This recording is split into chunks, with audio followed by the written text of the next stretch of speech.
Nowadays, people pursue fame and fortune, chase after name and profit.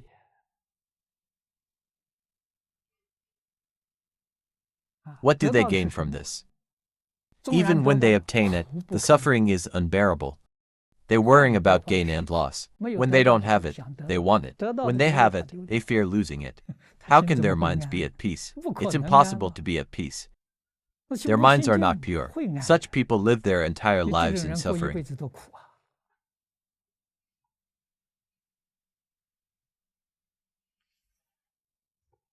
Therefore, the Buddha and the sages teach us methods.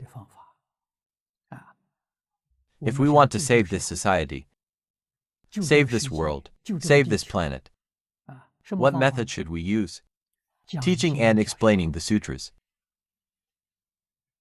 This is still the same old saying, the more you think about it, the more sense it makes. Teaching means awakening people's innate awareness, bringing out their inherent goodness. Once they awaken and turn back, their minds become stable, and their wisdom unfolds. Regarding these false things, fame and gain are illusory.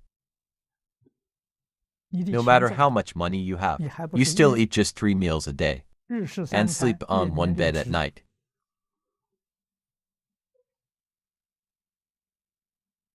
If you understand the truth, why pursue those things?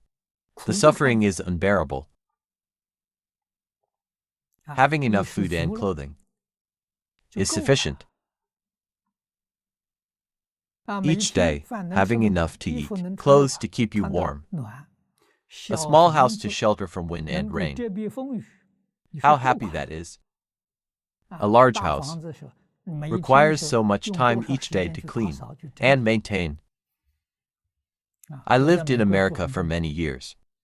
Some fellow students there were quite well off and bought large houses. On Saturdays and Sundays, when they weren't working, what did they do at home? They spent over a day maintaining their property. If you don't maintain it, the police will come and do it for you and charge you money.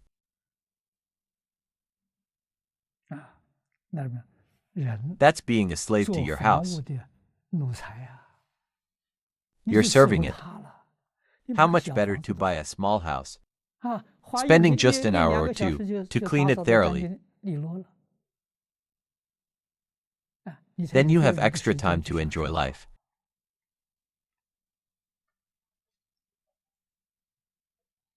Chinese people know how to live. True scholars and wise people build small thatched cottages in rural areas, which are extremely comfortable.